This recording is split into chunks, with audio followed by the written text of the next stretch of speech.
they are having an opportunity for members of the House of Representatives to speak before voting on this one article of impeachment. Three things happened since we were on air yesterday that really drove the Republican votes down on this. Number one, the president has mostly stayed silent. Number two, the vice president put out a letter saying that we need to get to inauguration peacefully. He's not going to invoke the 25th Amendment. I think that gave Republicans some comfort.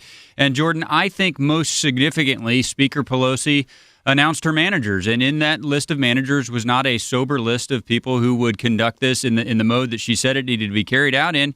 The biggest name in that list was Eric Swalwell. Here, Andy, it seems like they look at the jury pool, which is the United States Congress, right, and they say, how can we run off half the jury pool? Yeah, that's exactly right. So we're going to put Eric Swalwell and Jamie Raskin, who objected, and Ten Lieu, who files bar complaints against every lawyer he doesn't like. Nancy Pelosi made the moves to try and limit Republican support. It sounds it worked. Weird. I know it sounds weird because it would make the impeachment against President Trump that much more, I think, meaningful if you had 20-plus Republicans, like initially was indicated. They were ready to do it. The president and the vice president basically are trying to get us to January 20th. The actions of Speaker Pelosi and, quite honestly, the silence of President-elect Biden, Jordan, I think that's why that number might be in the single digits. The modus operandi that they have decided to go with here, they did the snap impeachment. Quick, no hearings, no witnesses, no experts.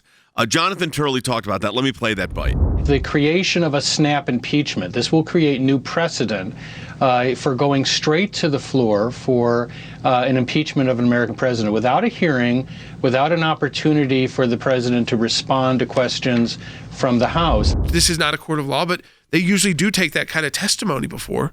You have witnesses, hearings, and they're not even doing that. I mean, this is going purely off feelings. Whether you agree with impeachment of this president, whether he committed impeachable acts or not, is not the issue here. The issue here is due process of law and giving the president the opportunity to put up his defense and members to be heard with respect to amendments and so forth. It's not being done. Some of them have actually said that they don't have time to carefully lay out the process or choose the words. Anytime you're trying to impeach a president of the United States and you don't have time to lay out the process carefully or choose your words carefully is never a good thing. They want to see if they can take the political strength of the president out, because remember that just 3 months ago, or 2.5 months ago, the president got 75 million votes. They're trying to impugn every single Republican or person who didn't vote for Joe Biden. It's gaslighting political rhetoric. It's gaslighting our political process. This doesn't seem like unity at all. It seems like a full-on attack on everybody who's conservative and anybody possible who worked for President Trump, or even, I mean, I would go so far as to say if you voted for President Trump, they're coming after you. It is a really interesting and important, unique, I would say, constitutional question as to this impeachment of a former president. Because any angry Congress could put an article of impeachment against any president in the waning days of their administration, hold on to it for a year, and say, now we'll go after him. This is one of the few impeachment issues that actually could be resolved by the courts. If they did impose this penalty in a type of retroactive impeachment, the president would have standing to challenge it. Former U.S. Court of Appeals judge for the Fourth Circuit, Mike Ludig, reads the Constitution and says, no, you cannot try him once he's out of office.